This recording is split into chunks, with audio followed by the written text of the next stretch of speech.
The jump.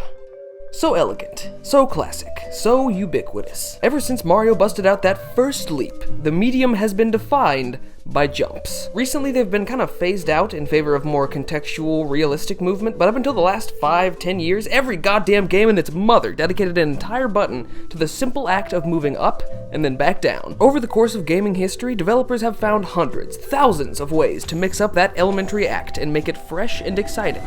But how, exactly? What makes a video game jump great? Well, I've done some thinking on the matter, and in my mind, a wholly satisfying jump requires 3 key features: responsiveness, context, and versatility. Using these 3 bullet points, I'm going to try to answer the question I just posed, breaking down the necessaries of the perfect video game jump. Now that we've done the intro, and I've got my thesaurus at the ready with a bunch of synonyms for the word jump, let's hop into the discussion. I was going to say jump.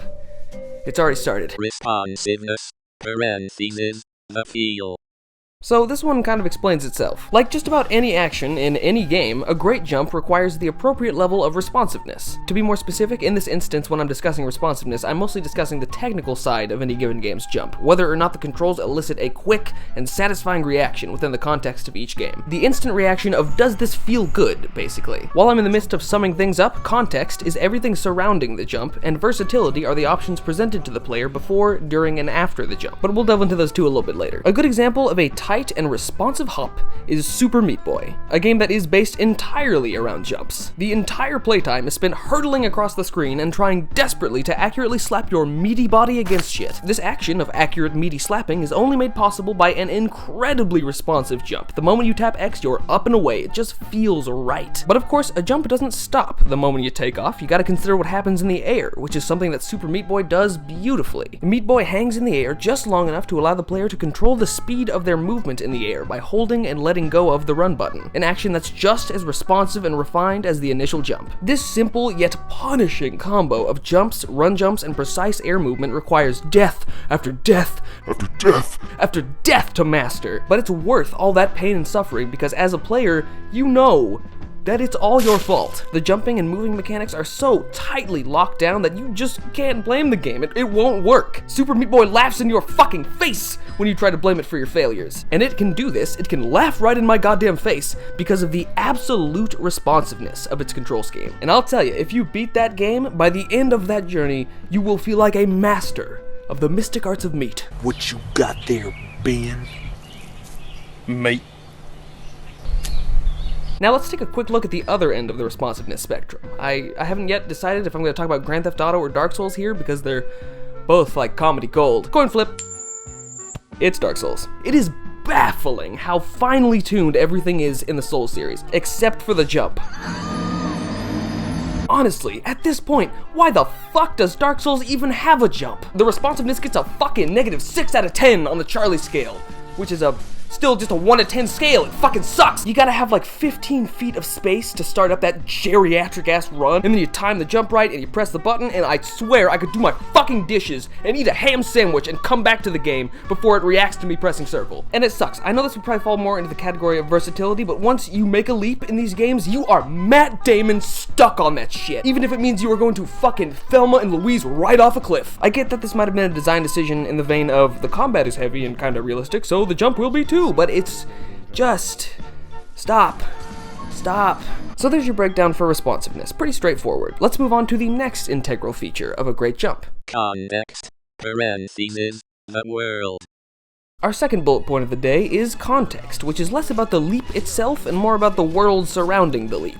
Dishonored is my go-to franchise when it comes to engaging game design, so let's go ahead and use Dishonored 2 as an example here. Dishonored 2 excels in the category of context because of how precisely its levels are pieced together. You start Dishonored 2 with a standard jump, press X to go up and down, but if Emily or Corvo's agility is upgraded, you gain access to a double jump, which is activated by pressing and holding X. Using this double jump, you'll be able to properly surmount obstacles you couldn't before. And it just makes the game world as a whole feel more accessible due to the fact that many of the balconies and uppermost areas of the game will be reachable now without using mana. which can then be saved for a little bit of extra murdering later. Basically, Dishonored excels in context because the levels are scaled and built very precisely to make the jump feel as good as it possibly can. Gravity Rush 2 is another good example of context in regards to jumping, might even be a better one because the whole game world is built specifically to cater to the player's weird-ass gravity-based superpowers. You can gallivant around and explore the rooftops, sure, but you can also flip your whole perspective 180 degrees to explore the grungy bottom half of any of the game's floating cities. And when you do that, you'll find that these areas are just as precisely built and engaging as the rooftops above. Gravity Rush 2 is a game that had to be built with literally every single angle in mind in order to properly contextualize the player's power set and make it all feel worthwhile, which is pretty goddamn amazing. Now, examples of games with bad context are kinda hard to come by these days simply because fucking up a game so bad that not even the basic movement works is kinda uncommon at this point in the medium. We have pretty much figured out jumping, at the very least. GTA 4 and 5 are both weird when it comes to the worlds in relation to their springy, inhuman-looking vaults, but we're gonna save that one for the last segment. I think Geralt has an awkward little stumpy jump that feels inconsequential in the expansive lands of Novigrad. It just feels like it never gets me to where I want to go. It's meek. It's a weird, meek jump. It's like he doesn't know what to do with his legs while he's up there. The jump kind of feels like an afterthought in The Witcher 3, like the world wasn't really built with it factored in. I'm sure there are much worse examples and much more appropriate examples, but I can't currently conjure up any, and it doesn't matter because I think you get the point. Context is about having a well thought out environment that accommodates for the player's jump and subsequent traversal abilities. 2 out of 3 topics covered. Let's move on to the last one. Versatility. Oh my god, Mirror's Edge! That's a fucking perfect example of context. Already into the segment, we need to move on. Seasons, the mechanics.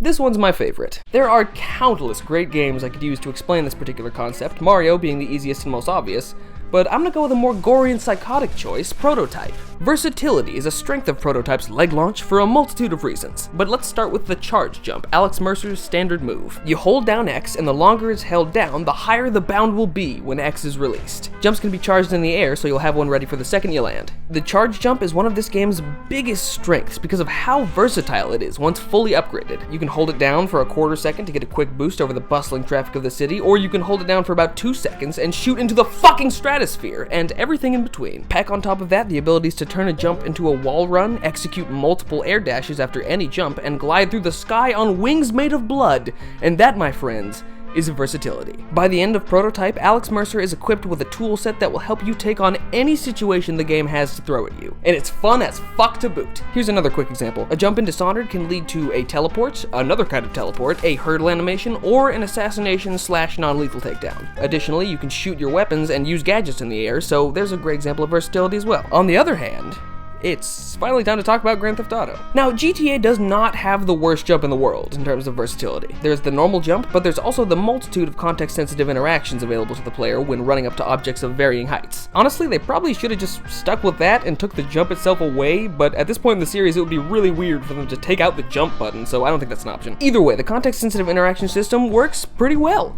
Until it doesn't. I get it, it's a massive world. You can't rig it so every single object is easily traversable. That would take a bunch of time and resources, and it's not really that kind of game. That being said, good God, this jump is clunkier than a sack of fucking hammers. This mission, jumping on the bank rooftop with Michael, felt like some shit straight out of Human Fall Flat. Once you execute a jump, you cannot control that shit. It's out of your hands. So if you pressed it at the wrong time, it's game over, buddy. I can't even begin to comprehend how many of my deaths in this series have been the result of an ill-timed jump. Besides the context-sensitive actions like clambering up ledges and sliding over car hoods, the GTA jump has no versatility. In fact, it will actively get in your way, so it's best to just avoid it entirely. In practice.